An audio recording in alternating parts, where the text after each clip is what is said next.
अमनदीप सिंह ने सवाल करके पूछा है कि हम अपने गुरु का जाप एवं पाठ करते हैं लेकिन संतुष्ट नहीं होते, और जो पाठ नहीं करते वो हमेशा खुश रहते हैं और उन्हें सफलता भी मिलती है, ऐसा क्यों?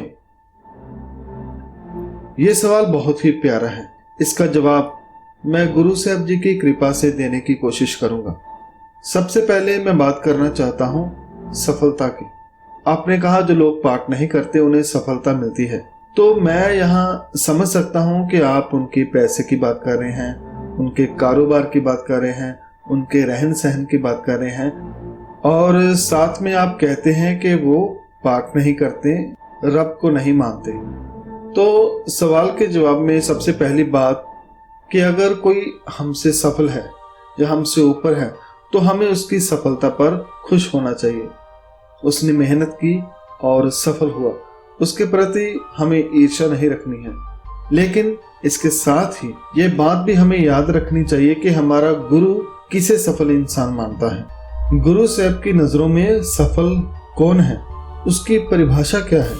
जैसे कि गुरु साहब गुरबाणी के अंदर फरमाते हैं कि तिनका जन्म सफल है जो चल है सतगुरु पाए, अर्थात कि उनका ही जन्म सफल है जो गुरु के बताए हुए मार्ग पर चलता है। गुरु के उपदेशों को मानकर चलने वाला ही सफल इंसान है। ये गुरबानी हमें बताती है सफल इंसान की पहचान। एक जगह और गुरु साहब फरमाते हैं कि सफल जन्म भया तिनका जिनी सो प्रभ पाया, अर्थात कि उसी का जीवन सफल है जिसने रब को पा लिया है, जिसने खुद में उस रब को ढूंढ लिया है, उसका जीवन सफल है। गुरु जी यहाँ पैसे की, कारोबार की या घर बार की बात नहीं करते।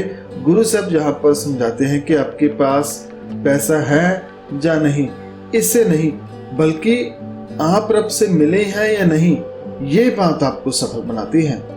आपके अंदर प्रभु गुण होने चाहिए, गुरु की बात होनी चाहिए, तभी आप सफल माने जाएंगे। मैं अपनी बात को एक छोटी सी साखी से पूरा करता हूँ। एक बार क्या होता है, श्री गुरु गोविंद सिंह जी ने संगत से पूछा कि कोई बता सकता है कि भक्त कबीर जी के समय में कौन सा राजा राज करता था? सब सोचने लग जाते हैं, मगर किसी को इसका जवाब पता न था। फिर भी बहुत से लोगों ने तुक्का लगाकर जवाब दिया, मगर किसी का जवाब सही न था। बाद में गुरुजी ने फरमाया कि आप जरा सोच कर देखिए कि जब भक्त कबीर जी हुए उस वक्त कितने धनी इंसान होंगे, कितने कारोबारी होंगे, कितने साधु संत होंगे, कितने सफल इंसान होंगे, कितने राजे महाराजे रहे होंगे, मगर उन्हें आज कोई भी नहीं जानता। और जो रब का भगत था, जो दुनिया की नजरों में गरीब था, जो जुलाहा था, छोटे से घर में रहता था, जितना कमाता था उतना खाता था, आज उसे सारी दुनिया याद करती है। क्यों? क्योंकि उसने रब को पा लिया था। वह प्रभु गुणों से धनवान था, वह सफल था क्योंकि उन्होंने अपने मन की दौलत को बढ़ा लिया था। वह मन का अमीर था, वह काम करता था जो रब चाहता था, इसलिए वह सफल था। उसे आज सब जानते हैं, लेकिन उस वक्त कौन सफल था, कौन राजा था, कौन साधु संत था, उसे कोई भी नहीं जानता। संगत जी, अब आप खुद सोचिए कि सफल कौन है? सफल वो है जो जीवन से खुश है, जो कुदरत से खुश है, जो दूसरों को देखकर खुश होता है, जो भले कार्य करता है, जो रब से जुड़ा है, वही सफल है। अगर आप उन्हें सफल कहेंगे जो कारोबार में सफल हैं, या फिर कोई अच्छा एक्टर है, या गीतकार है, या कोई राजनेता है, या फिर कोई भी जिसके पास पैसा है या अच्छी पोजीशन पर है, अगर आप ऐसा सोचते हैं तो फिर आप गलती खा जाएंगे। क्योंकि मैंने कुछ देर पहले गूगल पर एक लिस्ट देखी सफल इंसानों की। वह बहुत बड़े इंसान हैं सारे, लेकिन मैं देखकर हैरान रह गया जब मैंने उनका अंत देखा। ये वो लिस्ट है जिन्हें हम बड़े बड़े लोग मानते थे, मगर इन्होंने खुद को खुद ही खत्म कर लिया।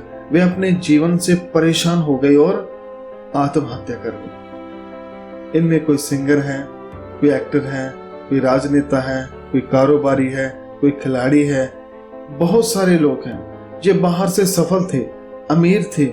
इनको देखकर लोग कहते थे कि मैं भी इनके जैसे बनूं, लेकिन अंदर से ये हारे हुए थे।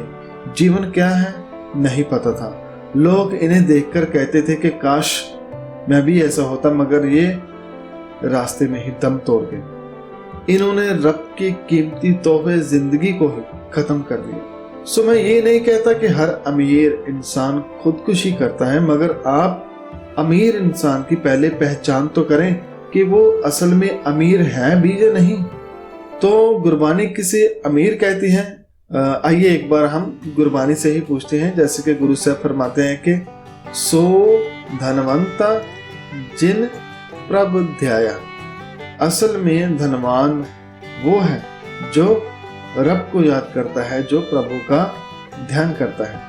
एक जगह और गुरु साहब फरमाते हैं कि सो धनवंता जिस बुद्ध विवेक, अर्थात के धनवान यानी अमीर वह है जिसके पास विवेक बुद्धि है, जो अच्छे बुरे की पहचान रखता है, जो खुद को बुरी संगत में नहीं जाने देता और सदा अच्छे कार्य करता है, वह है असल अमीर धनवान इंसान। सो गुरबानी से हमें पता चलता है कि अमीरी मन की होती है। धन किसी के पास होता है, किसी के पास नहीं, मगर मन की अमीरी हर किसी के पास हो सकती है। अगर वह मन को गुरबानी का श्रृंगार कर ले तो वह असल में अमीर है। प्रभु गुणों का धन ऐसा धन है जिसे जितना बांटो उतना बढ़ता है। ये अमीरी हम सबके पास होनी चाहिए। उसके बाद आपके सवाल में था कि जो पाप नहीं करते वह खुश रहते हैं। तो एक बार फिर मैं बता दूं कि अगर वह खुश हैं तो बहुत ही अच्छी बात है। खुश रहना एक अच्छी आदत है, इसे सबको अपनाना चाहिए। खुश रहने के लिए कोई पैसा नहीं लगता। जिसे खुश रहना है वह छोटी छोटी चीजों में भी खुश रह लेता है। लेकिन एक बार फिर मैं बताना चाहूंगा कि आप याद रखें कि अगर कोई इंसान किसी चीज, पैसे आदि के कारण खुश है, तो जब उससे वह चीज छिन जाएगी या खत्म हो जाएगी तो वह दुखी भी हो सकता है। इसलिए असल खुशी को पहचानिए, असल आनंद को पहचानिए। असल खुशी वो है जो अंदर से आती है, जो एक रब से आती है। अगर हम रब से जुड़ जाते हैं तो हम आनंद से भर जाते हैं, क्योंकि वह परमात्मा ना मरता है और ना कहीं जाता है, वह हमेशा हर जगह साथ है। सो असल आनंद को, असल खुशी को प्राप्त करना है तो गुरु से प्राप्त करें। जैसे कि गुरु साहब फरमाते हैं कि आनंद आनंद सब को कहे, आनंद गुरु ते जानिया। आनंद आनंद तो हर कोई कहता है, मगर असल आनंद तो गुरु से ही जाना जा सकता है। इसलिए संगत जी, गुरु के उपदेशों से जुड़े और सदा आनंद में रहे। एक और बात आपने कही जो कि पहली लाइन थी कि हम पाठ करते हैं मगर संतुष्ट नहीं हो पाते। सो संतुष्टि तभी आती है जब हम जो गुरबानी कहती हैं उसे समझने लग जाते हैं। जैसे जैसे हम गुरबानी को समझेंगे वैसे वैसे हम संतुष्ट होने शुरू हो जाएंगे। सो आप गुरबानी के अर्थों को समझें। गुरबानी को समझने के लिए किताबें हैं, वीडियोस हैं, कथा कीर्तन हैं। आप किसी भी माध्यम से धीरे धीरे गुरबानी को समझना शुरू करें, आप यकीनन संतुष्ट हो जाएंगे। तो उम्मीद है कि आपको आपके सवाल का जवाब मिल गया होगा। पहली बात, जब हम गुरबानी को मन लगाकर पढ़ेंगे तो मन संतुष्ट हो जाएगा। दूसरी बात, जो लोग पाठ नहीं करते वह खुश हैं, अमीर हैं, उनकी चिंता मत करें। अगर कोई खुश है, अमीर है, तो ये रब के हुक्म में है। रब किसी को पैसे से अमीर बनाता है, किसी को गरीब, मगर रब अंत में उसके पैसे की अमीरी या गरीबी नहीं देखता। वह देखता है कि वह मन से अमीर हुआ है या नहीं, क्या उसके अंदर दया है, प्रेम है, सब्र है, ईमानदारी है, भाईचारता है, संतोष आदि हीरे जवाहरात जैसे गुण है या नहीं। सो ये रब देखता है। सो हमें अपने काम पर ध्यान देना है। मुझे क्या करना है, मैं यहाँ पर क्या करने आया हूँ, इसके ऊपर हमने ध्यान देना है। सो याद रखें कि कोई अमीर होकर भी रब को पा लेता है और कोई अमीर होकर भी रब को भूल जाता है और अंत में पछताता है। दूसरी तरफ कोई गरीब होकर भी रब को पा लेता है और कोई गरीब होकर भी केवल अपनी किस्मत को ही कोसता रहता है। सो रब ने जीवन सबको दिया है।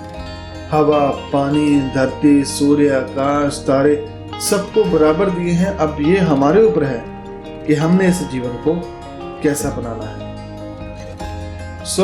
हमने ऐसे सफल इंसान नहीं बनना जो जरा सी ठोकर लगते ही बिखर जाए। हमने ऐसे सफल इंसान बनना है जिसके सिर पर तलवार भी रखी हो फिर भी ना घबराए। आप गुरु साहबान के जीवन देखें, वे सब कुछ सहकर भी खुश थे। उनका जीवन सफल था क्योंकि वे अंदर से मजबूत थे, आनंदित थे, रब से जुड़े थे। तो संगत जी, हम भी गुरु से जुड़े रहें और जीवन को सफल करें। आप सभी का धन्यवाद। हुई तमाम गलतियों की मैं क्षमा चाहता हूँ। धन्यवाद साहब श्री गुरु ग्रंथ साहब जी का। आप सभी का भी धन्यवाद। वाहिगुरु जी का खालसा, वाहिगुरु जी की फतेह।